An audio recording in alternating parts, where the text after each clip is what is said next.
सुप्रभात। जयतु भारती में आप सबका स्वागत है।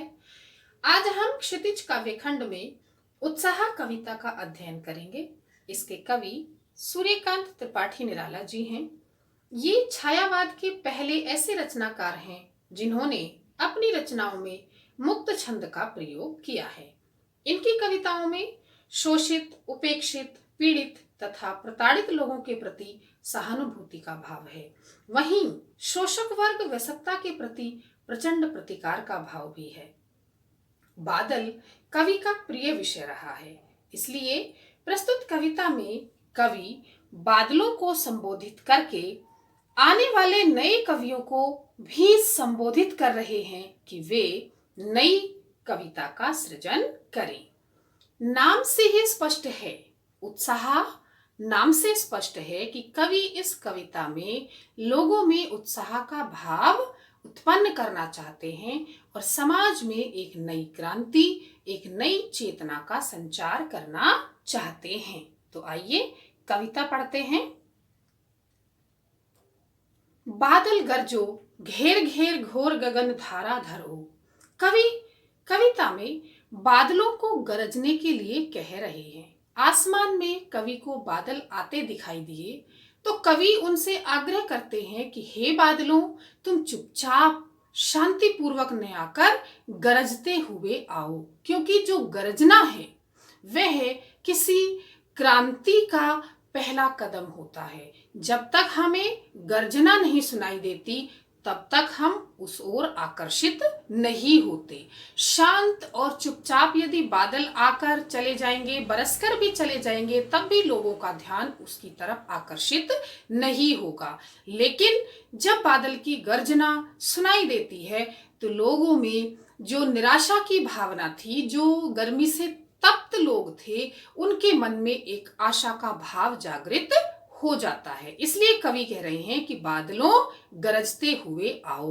ओ धाराधर, धारा कहते हैं प्रवाह, किसका? जल का प्रवाह, और धर माने धारण करने वाले। ओ संबोधनवाचक शब्द है। अरे जल के प्रवाह को धारण करने वाले बादलों, इस गगन को, आकाश को घेर लो, अर्थात इस पूरे आकाश पर छा जाओ और गर्जना करो, गरजते रहो। इस काव्यांश में कवि ने बादलों की विशेषताओं का वर्णन किया है कि बादल कैसे हैं।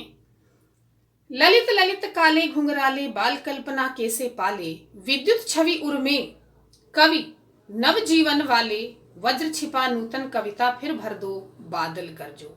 ललित कहते हैं सुंदर, काले रंग के, और घुंघराले, घुंघराले जो बाल होते हैं वे थोड़े ज्यादा दिखाई देते हैं। यदि किसी के सिर पर कम बाल भी हैं, वो घुंघराले हैं, तो वो गुच्छेदार लगते हैं, इसलिए वो ज्यादा दिखाई देते हैं। और आसमान में जो बादल छाए हुए हैं वो भी बहुत घने हैं, ज्यादा हैं। इसलिए कवि कहते हैं कि तुम बहुत सुंदर हो, काले घुंघराले बालों जैसे हो, और बाल कल्पना के समान। बाल माने बच्चा, बच्चे की जो कल्पना होती है वो अस्थायी होती है, वो बार बार बदलती रहती है। तो इसलिए कवि कहते हैं कि बच्चे की कल्पना के समान तुम अपना स्वरूप बदलते रहते हो, अर्थात एक जैसे कभी नहीं रहते हो। विद्युत छवि उर में, और तुम्हारे उर माने हृदय में, तुम्हारे हृदय में विद्युत बिजली और छवि शोभा या चमक, तो तुम्हारे हृदय में बिजली की चमक विद्यमान है। और तुम कैसे हो? नव जीवन वाले, नया जीवन देने वाले हो। क्यों? क्योंकि जब बादल आते हैं, वर्षा होती है, तो भूमि पर जहां कहीं भी बीज पड़े होते हैं उनमें अंकुरण होता है, नए पौधों को जीवन मिलता है, उनकी उत्पत्ति होती है, और जो पुराने पेड़ पौधे हैं उन्हें पानी मिलता है, जिससे ऐसा लगता है जैसे उन्हें भी नया जीवन प्राप्त हुआ हो।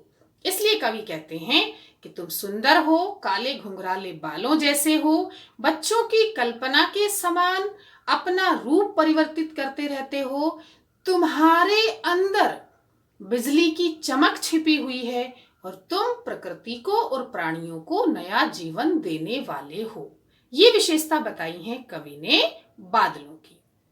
अब इसी बीच में कवि ने एक शब्द डाला, इसमें कवि, कवि मतलब जो नए कवि हैं, जो कविताएं लिख रहे हैं, उनको भी साथ में संबोधित किया है निराला जी ने। अब प्रश्न ये उठता है कि कवि ने यहाँ पर सीधे तौर पर कवियों को ही संबोधित करके कविता क्यों नहीं लिख दी? ये इसलिए क्योंकि उस समय हमारा देश पराधीन था, यहाँ पर अंग्रेजों का राज्य था, और अंग्रेजों के खिलाफ कोई भी बात सीधे तौर पर कहना मतलब अपने पैर पर कुल्हाड़ी मारना। इसलिए उस समय के जितने भी कवि थे जो समाज को नया जीवन या नई क्रांति देना चाहते थे, उनके मन में आशा और उत्साह भरना चाहते थे, तो वे किसी प्रकार से भी प्रकृति को माध्यम बना करके अपनी बात कहते थे। इसलिए कवि ने यहाँ पर बादलों को माध्यम बनाया है और कहा है किससे? कवियों से, कि हे कवियों, तुम्हारे अंदर जो वज्र छिपा, वज्र मतलब पत्थर, वज्र मतलब कठोर, और वज्र मतलब इंद्रदेव का जो हथियार है, उन्होंने जिससे राक्षसों का वध किया था, और ये दधीची की हड्डियों से बना हुआ था।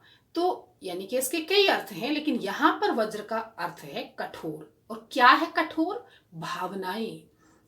निराला जी कवियों को संबोधित करते हुए कहते हैं कि हे कवियों, तुम्हारे अंदर जो कठोर भावनाएं छिपी हुई हैं, जो उत्साह, उमंग और क्रांति के विचार भाव छुपे हुए हैं, उनको अपनी लेखनी से नई कविता में भर दो, अर्थात उनसे नई नई कविताओं का सृजन करो, जिससे समाज में क्रांति आए और नई चेतना का संचार हो और इस देश के सभी लोग अपने देश को आजाद कराने के लिए खड़े हो जाएं। वे जो निराश हो चुके हैं, अपनी इस गुलामी को अपना भाग्य समझ चुके हैं और निराश होकर बैठ गए हैं, तो अपनी कविताओं से उनके मन में क्या भर दो? नया उत्साह भर दो, नई चेतना भर दो और नई क्रांति का आगाज कर दो। बादल गरजो, हे बादलों, तुम गरजते हुए आओ ताकि इस समाज में क्रांति फैल जाए। विकल विकल उन्मन थे उन्मन विश्व के निदाघ के सकल जन, आए अज्ञात दिशा से अनंत के घन, तप्त धरा जल से फिर शीतल कर दो, बादल गरजो। कवि यहाँ पर बादलों से कह रहे हैं कि विश्व संसार के, निदाघ माने गर्मी से, सकल सारे जन लोग, तो विश्व के सारे ही लोग गर्मी से कैसे थे? विकल विकल, व्याकुल, बेचैन और उन्मन, अनमने, जिनका मन कहीं पर भी नहीं लगता था। तो ऐसे जो लोग हैं उनके लिए तुम्हें क्या करना है? वर्षा करनी है। तो वे बादलों को संबोधित करते हैं अनंत के घन, अनंत माने आकाश। तो हे आकाश पर छाए हुए बादलों, तुम अज्ञात दिशा से आए हो। अज्ञात दिशा का से यहाँ पर इसलिए कहा है कवि ने क्योंकि जब बादल कोई छोटा मोटा आता है तो हमें समझ आता है कि ये कौन सी दिशा से आया है, लेकिन जिस समय वर्षा के बादल उमड़ घुमड़ कर आते हैं तो ऐसा लगता है जैसे चारों दिशाओं से ही बादल आ रहे हैं। इसलिए कवि ने कहा है कि आप अज्ञात दिशा से आए हो। अनंत आकाश, क्योंकि आकाश का कोई अंत नहीं है, इसलिए कहा है कि हे आकाश पर छाए हुए बादलों, तुम अज्ञात दिशा से आए हो। और अब जब आए हो तो क्या करोगे? तप्त धरा, तप्त माने जलती हुई, धरा माने पृथ्वी, इस जलती हुई पृथ्वी को, और पृथ्वी किससे जल रही है? गर्मी से। गर्मी से जलती हुई पृथ्वी को अपने जल से शीतल कर दो, अपने जल से ठंडा कर दो। इसमें भी कवि ने कवियों को संबोधित करते हुए भी अपनी बात रखी है कि विश्व के निदाघ से, अत्याचार से, शोषण से सकल जन, सारे लोग विकल, व्याकुल हो रहे थे और उन्मन, अनमने हो रहे हैं। हे अनंत के घन, अनंत यहाँ पर कवियों की कल्पनाओं के लिए कहा गया है, क्योंकि कवियों की कल्पना अनंत होती है। क्यों? क्योंकि कहा गया है कि जहां न जाए रवि वहां जाए कवि। तो जब कवि वहां जा सकता है जहां रवि नहीं जा सकता, तो उसकी कल्पना का कोई अंत नहीं है। इसलिए कवि ने कहा है, निराला जी ने कहा है कि हे अनंत कल्पनाओं वाले कवियों, तुम चाहे किसी भी अज्ञात दिशा से आओ, अर्थात किसी भी प्रकार से ऐसी कविताएं लिखो, ऐसी कविताओं का उत्साहपूर्ण ओजस्वी कविताओं का सृजन करो कि तप्त धरा को, किससे तपी हुई है ये धरा? अत्याचारों से, शोषण से।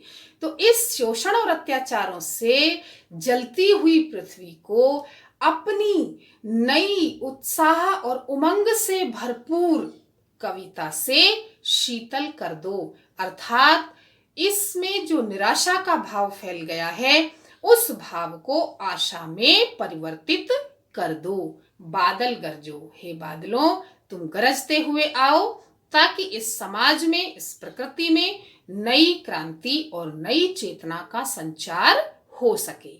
इस प्रकार इस कविता में कवि ने ओजस्वी भाषा का प्रयोग किया है। ओजस्वी मतलब जो ओजपूर्ण है, यानी कि उत्साह से भरी हुई भाषा है। इसमें अनुप्रास, उपमा और पुनरुक्ति प्रकाश अलंकार का प्रयोग है। पुनरुक्ति प्रकाश अलंकार होता है एक ही शब्द को दो बार लिखना, जैसे विकल विकल, उन्मन उन्मन, घेर घेर। ये इसलिए क्योंकि एक ही शब्द पर जोर देने के लिए कवि ऐसे शब्दों का प्रयोग करता है। तो इस प्रकार मैंने इस कविता का भावार्थ स्पष्ट कर दिया है। धन्यवाद।